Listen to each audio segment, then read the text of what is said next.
Hi everyone, welcome once again to the SME Business Academies interview section. I'm John Covey, multi-award winning coach, speaker and sales trainer. At SME Business Academies, the whole idea is to help and share knowledge, tips, advice from pretty cool people like Marc, who's with us right here today. Our guest today is Marc, is it Wileman, do I say that? Is that correct? Wileman, yeah, Yeah. exactly right. So he's the founder of Sublime Science, Dragon's Den winner, Queen's Award winner, and I also hear that you, at the moment, you're doing the pitch to rich for the Boom.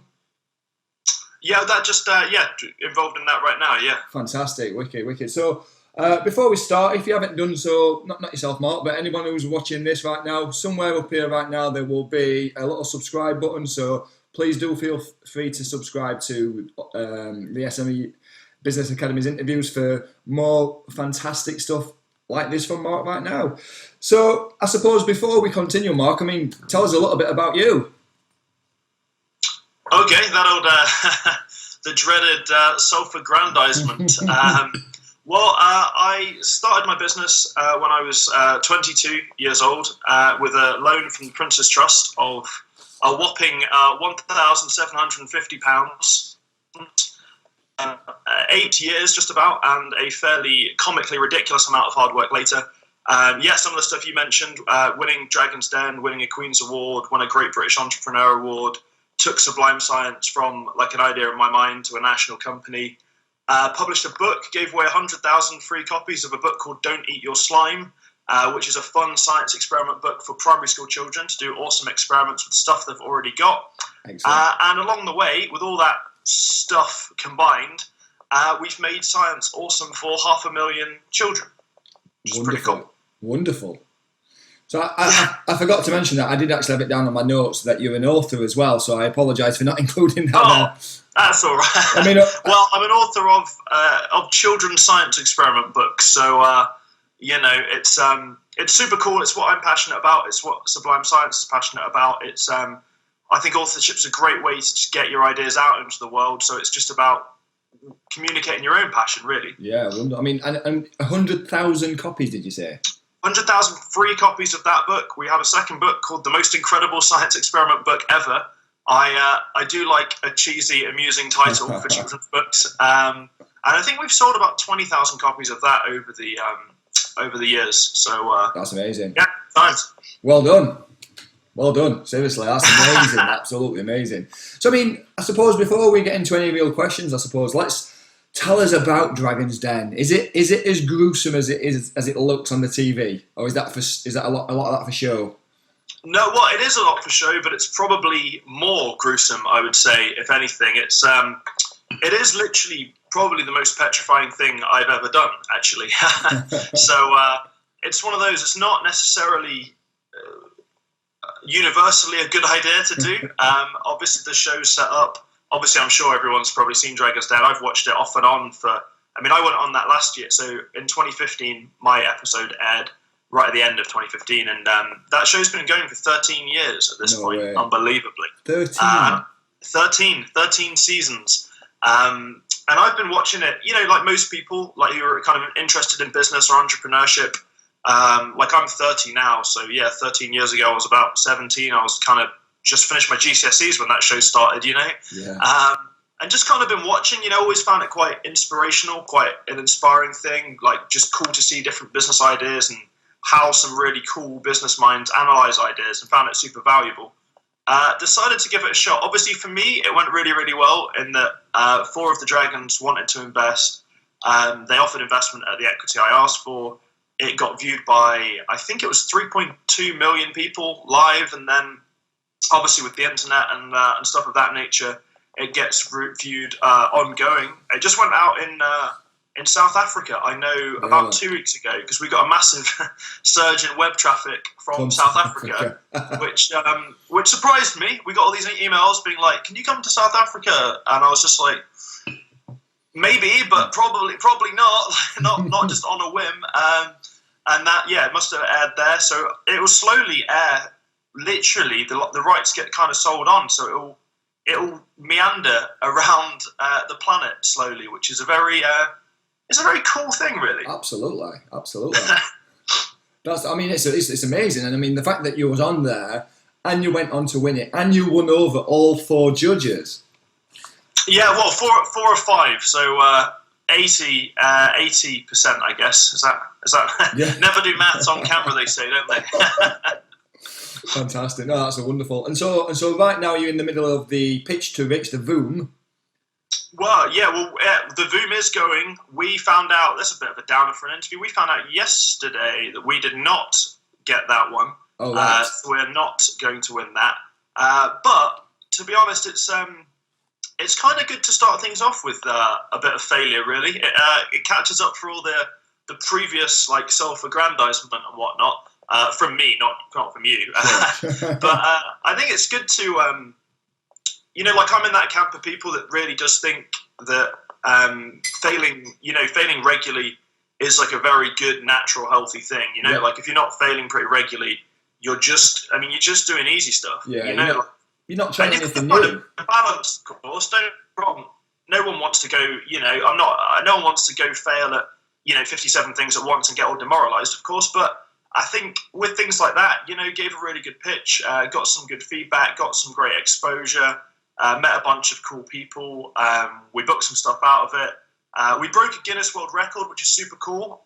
So that pitch-a-thon is the world's longest continuous pitch of 29 hours in total is the record. Wow. So just rolled that out across our website. I think it was yesterday or the day before, just that we helped break a world record, which is kind of cool. Yeah. And on the downside, it didn't work out for us on this one, but it's just that thing about, I think you want to get some mindset stuff. Like, it's just that thing about controllables and uncontrollables, really. Like my preparations are controllable, how well I pitch, enthusiasm, passion, all of that good stuff. Sure. But at the end of the day, the outcome's largely not that controllable, Like if, it doesn't work out, it sounds a bit almost cheesy, but if it doesn't work out, it doesn't work out. It's not, maybe just, I guess, where we are right now in our journey and what we're doing isn't quite what they're looking for, I think is just kind of I think that's a pretty fair assessment, I guess. Fair assessment of it all, yeah, definitely. So I mean, actually, that ties in really well into one of the questions. I mean, I'll jump into one of the questions right now, but it's actually how you handle defeat.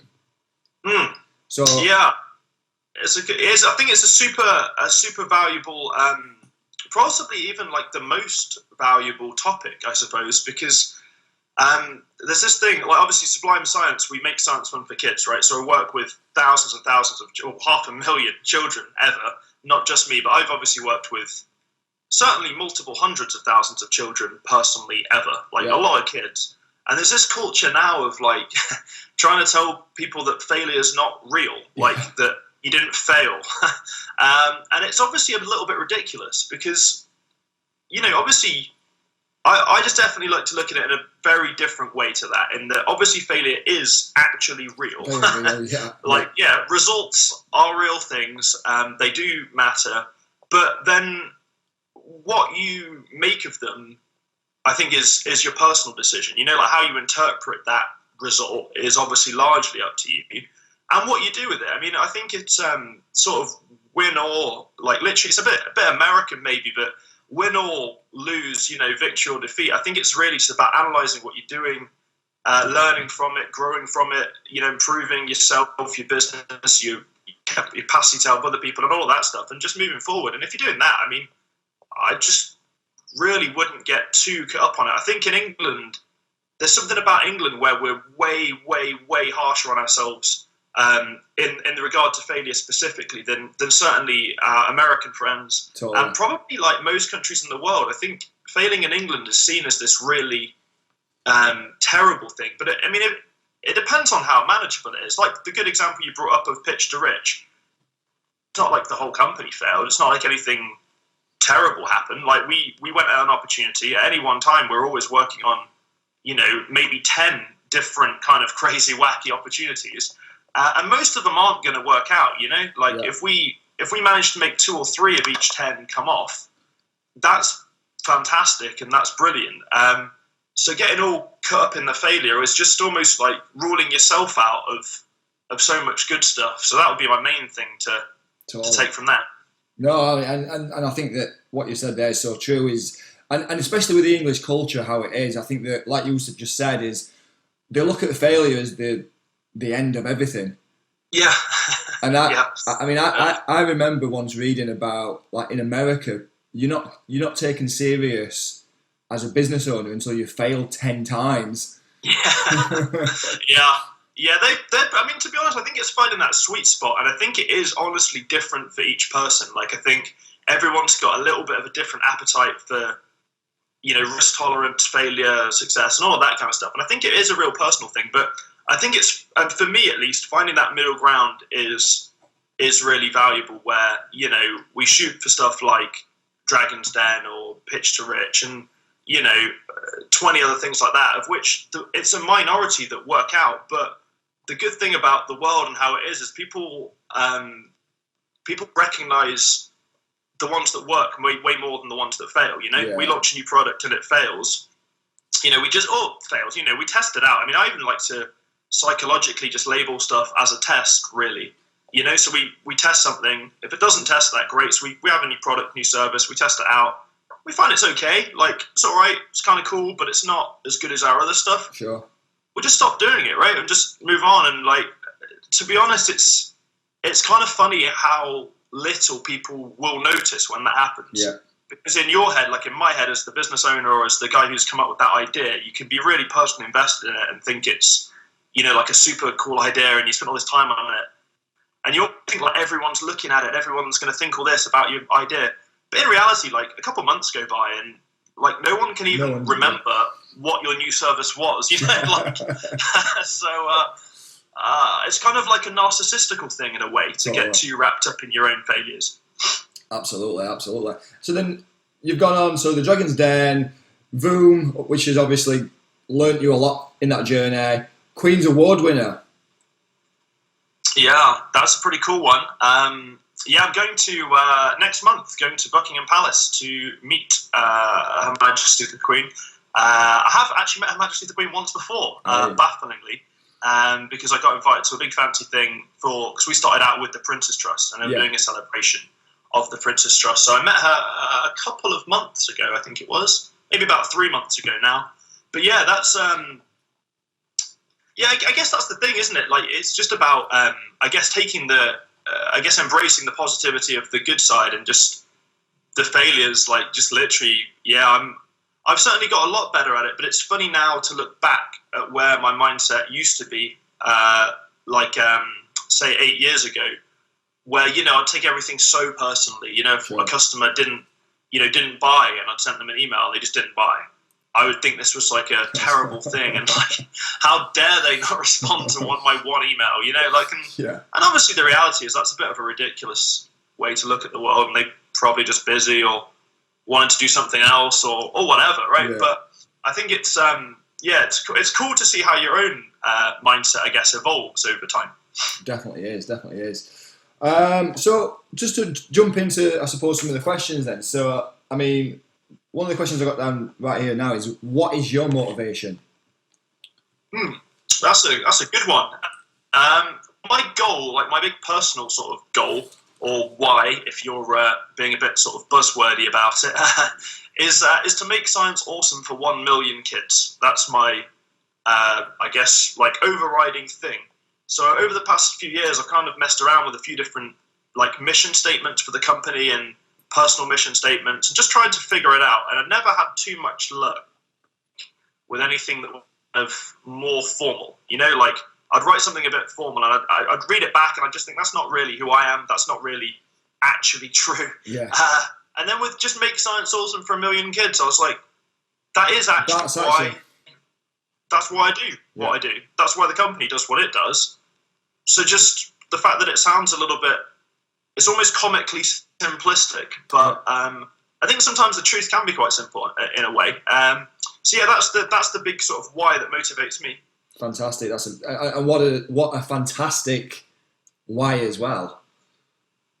What a Yeah, so unusual at least. I don't think too many people have that one, but obviously we're all different, I guess. We're all unique. So I mean, what's your mindset then? I mean, right, we talked about that a little bit just now, but where's your mindset right now then? How do you keep your mindset focused, or do you know, keep it clean? Yeah, I'm not. Maybe I'm not the best person to ask. I've experimented with a lot of different things. I think a lot of people that get into entrepreneurship, you tend to like not be a person that enjoys the status quo all that much. So you tend to always want to try and make things better, or yourself better, or the world better, or whatever it might be. And you kind of just try different approaches. For me, what's working, the single thing that's worked best for me is actually probably like the most boring thing, which is why I believe it's not massively popularized as much as it should be. But it is, I call it rituals to make it sound cooler. Yeah. You can use the word habits, but that just sounds really lame. So if you give a cool name like yourself, but and that's really largely doing the same things at the same time. Like, rituals is one of those words. It sounds maybe cool, but also sounds a bit weird. Like, if you're just a regular guy, it's like kind of like a crazy word to use. But what it means to me, my definition anyway, is just doing the same stuff at the same time every day, and that stuff being congruent with the goal that you have. So that's just how I personally define it. And I'm a fairly simple person, I guess. That's what works well for me. So a lot of my days are like structured in blocks. The blocks come in the same, ideally like starting at the same time, ending at the same time in the same order. Obviously, you always have, like we run 4,000 events a year. We've got a lot of stuff going on, and sometimes your beautiful little ritual and routine gets obviously distracted. And the only other thing I'd add to that really is I think there was a book written, I can't recall the author's name offhand, but it was just called The One Thing. Oh yeah, brilliant. But, yeah, it sounds almost, again, it's comic in its simplicity, but so I've got a big plan each day to like hit all this stuff and have the perfect rituals and all of this stuff.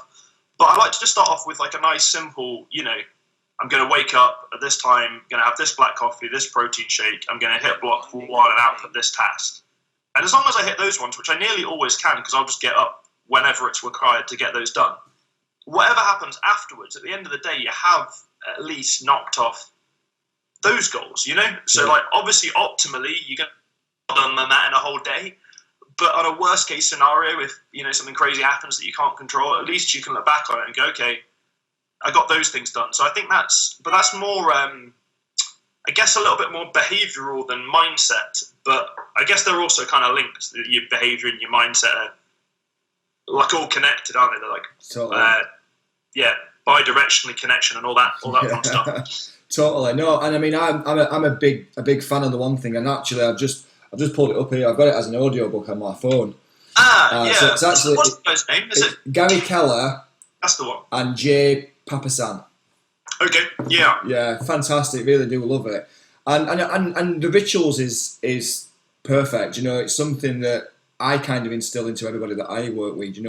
Call it a standard if you like. Setting yourself these daily standards.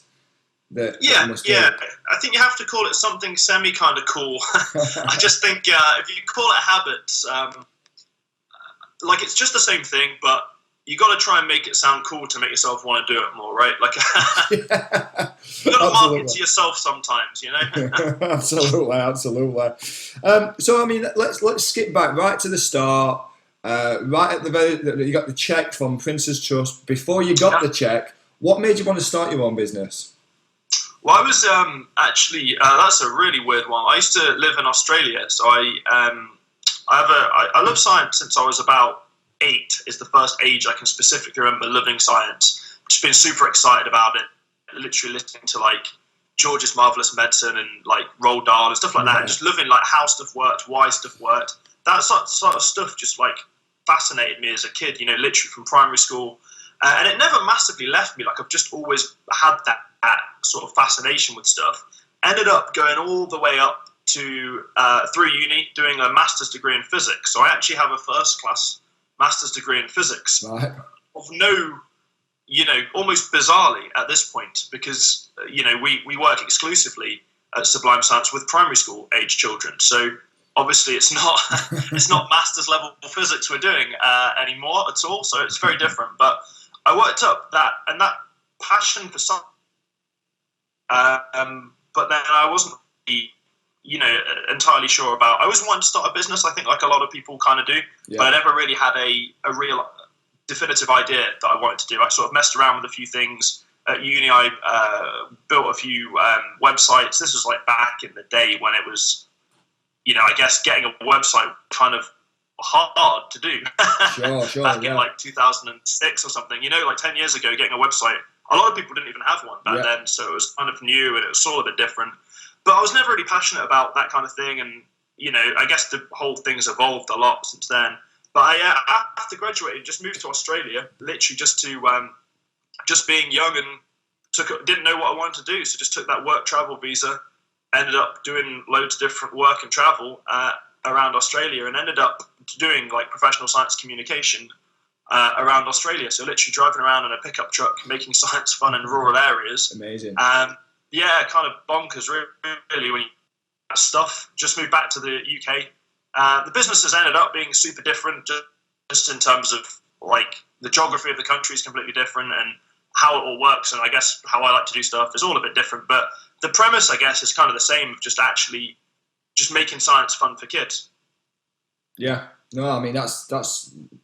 I mean, what a great business to be in, though, as well, where you've got your passion and you're helping other people. It's such an important part of their life as well.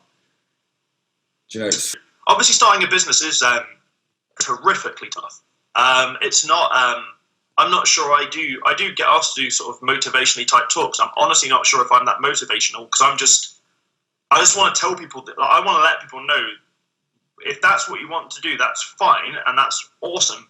But you can't really sugarcoat it. You want to be honest with people and just say, like, if that's where you're starting from and this is where you want to get to, that gap is massive. And you just honestly be aware of it. And then at least you can work on, if you accept it and acknowledge you've got that gap to bridge, then at least you can practically work on how to bridge the gap, rather than the thing that sends me slightly under. You do not seem like the type of man who would do this in any way, but the kind of overly positive for no reason approach of, like just have a positive mindset and everything will be okay. And obviously having a positive mindset is absolutely vital for your life, your energy levels, your relationships, for everything. But like, just to blindly ignore stuff that's not acknowledge challenges is just ridiculous. You've got to take action. You can't do. You've got to go and do action. Yeah, you've got to do something, haven't you? At the end of the day, yeah, absolutely. Wonderful. I mean, that's amazing. So, out of everything that you're doing right now, then, what is it that gives you the most happiness? Oof, that's a good one, isn't it? It's finding that balance. One of the downsides of the business is, as it's grown so much, the amount of my time that's portioned to actually making science fun for kids has gone down, obviously, because the demands of the business and where we want to go and how it all works have changed. Sure. So I still think the most fun thing for me is actually going on stage and blowing some stuff up in front of a few hundred kids who are cheering and having an awesome time. Yeah. Like, that is more fun than running a real business, to be honest with you. The downside is, I guess, pragmatism, in terms of that's super fun for me. I like to do that from time to time, just to, sometimes you want to do work that you most enjoy, even if that work's not necessarily the logical next step on the action plan to hit the business goal. I think you've got to use a portion of your time to do what you really like doing. Definitely. Just to stay energized, just to enjoy it at the end of the day. If you have something you really enjoy, I mean, if you're lucky enough, as a lot of people are lucky enough to do, but if you're lucky enough to find something that you massively enjoy, that you can monetize, or in some way get paid for, it does seem a shame not to do that anymore. Well, it's your duty. It's your duty to take it and move forward with it, isn't it? It's your calling. Yeah, exactly, and it's a tough balance, because then if you've got some other goals, obviously Sublime Science is growing really really fast, and we're doing all this other stuff which is super cool, and those challenges and learning some stuff have been hugely interesting and fascinating to me. But I guess it's I guess like most people start a business to do a thing, you know, run a business, if that makes sense. So, like, if you're a car mechanic, you probably know how to do car mechanic stuff or whatever. And if you're like playing a band, you're probably good at guitar, and then you try and build the business around that. Sure. But I guess for me, it's kind of gone full circle, really. And now I'm like almost, in some ways, more business owner, entrepreneur than dude who makes science fun. Yeah. But yeah, publishing experiments, sharing stuff online. We've written something like 100 different experiments that I've shared. Like, we've had, like I say, 100,000 free copies of Don't Eat Your Slime. We get emails, like at this point, obviously every day, but emails literally from people using my science experiment stuff that I've written from like refugee camps around the world, and just crazy stuff like that. And that's really good. That's probably those little bizarre messages from like just some guy who helps in a refugee camp and is like, even so politely they asked, they were like, can we use all your stuff? Like, are we okay to use all of your experiments? Like, is there like licensing or whatever? And I was just like, man, you don't need to buy anything. Just have all the stuff, make science cool for those kids. Like, I don't really want to sell you anything. Just have all the free stuff. Just do something cool. That's those kind of things are probably they're probably the little moments that kind of make all the effort sort of worth it at the end of the day. Yeah, totally. So what or who has been your biggest influence?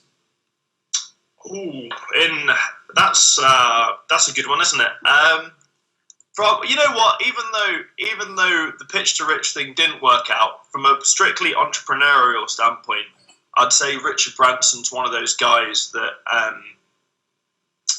think probably most people who are British, English, or whatever just look up to as just a ridiculous kind of success story.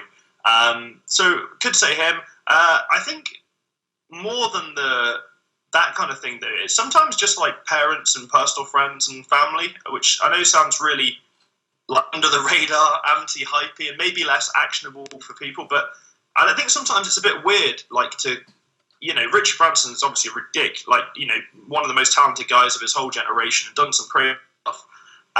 But a lot of what he's done is not really what I particularly want to do. Yeah. And I'm going to take a really, really different path.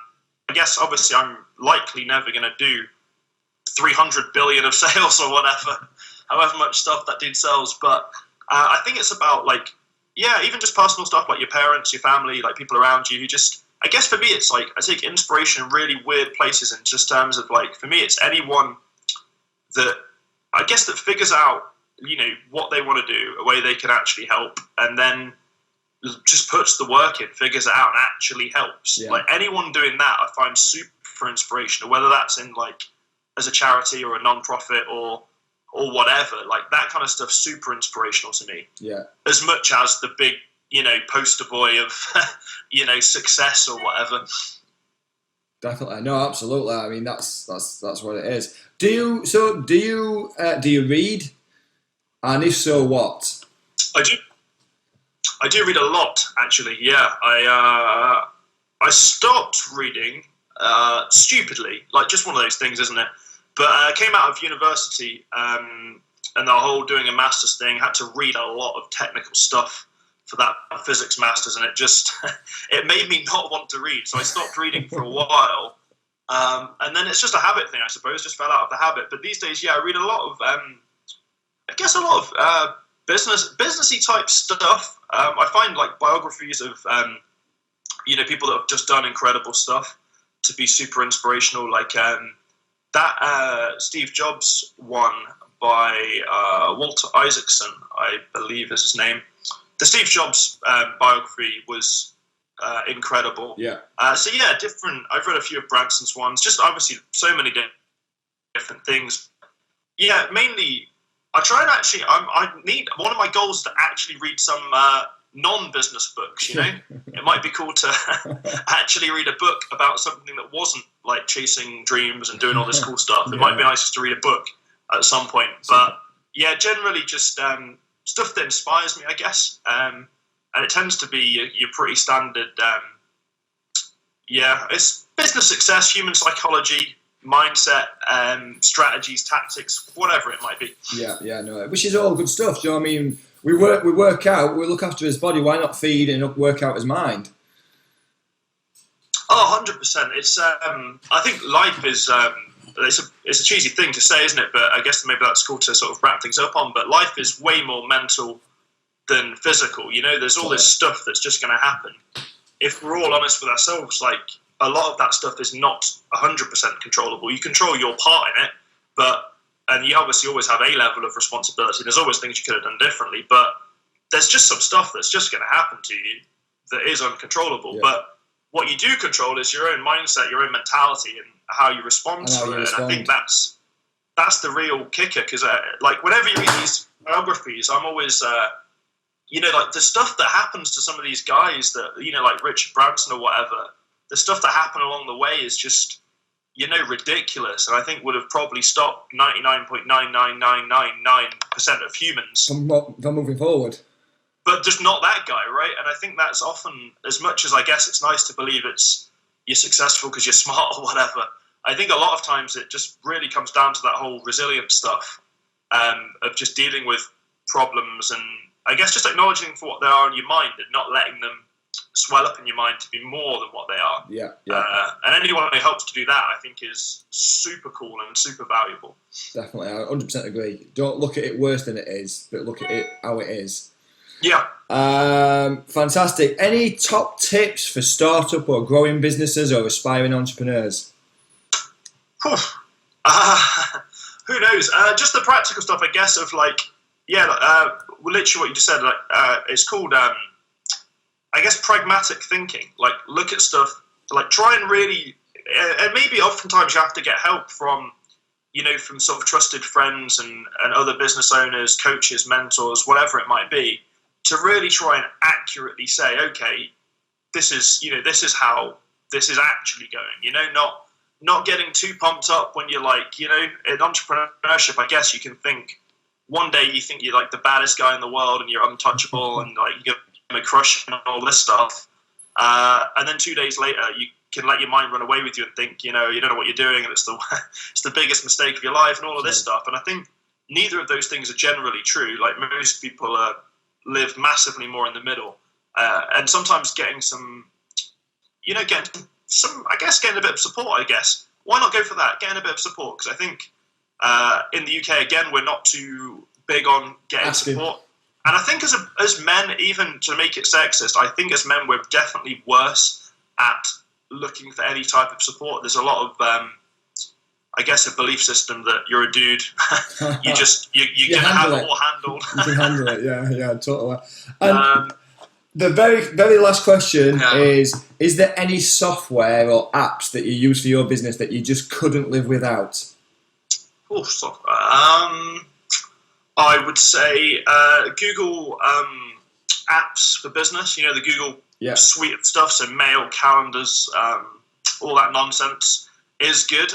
We use that, and not very exciting. And Dropbox. Dropbox, You know what? I really like Dropbox, and it's and with both of those things, I think Google might have charged like £2 now. They used to be free. I think Dropbox is still free for if you don't use so much. So two of the best products in the marketplace are unbelievably, completely free to try them out. And even when you pay their, whatever they are, they're a few pounds a month to it's get cheap, them. isn't it?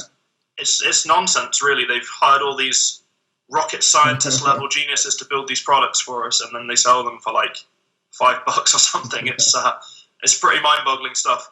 Mark, you mentioned about a second book. Yes, sir. Yes. Is that out right now, or is it something that's on the agenda? It is out. Yeah, the most incredible science experiment book ever. Fantastic. It is out and about. I guess for our stuff, obviously, if people want to check out what we're up to, it's just sublimescience.com. Obviously, no huge pitch in that, like, the main thing we do is make science awesome for kids at Sublime Science birthday parties. So if you have a primary school age child who's having a party, that's awesome, but 90% of people probably don't. So not that useful for them for that part. But what we're doing, obviously, we're Sublime Science on sublimescience.com, and then Sublime Science on Facebook and Twitter, and all of that good fun stuff too. Wonderful. No, that's absolutely amazing. Marc, it's been an absolute pleasure having you with us today and sharing all this amazing information. I'm sure there's stuff there what all the people what's going to be watching this can take from this. And just to reiterate, guys, if you do want to hit this subscribe button, it's going to float somewhere up here, and you can get more of these fantastic sound bites like this. Marc, thank you so much for your time. And have you froze? Oh no, he's there, he's back. I thought it was frozen again. Thank you so much for your time. Let me just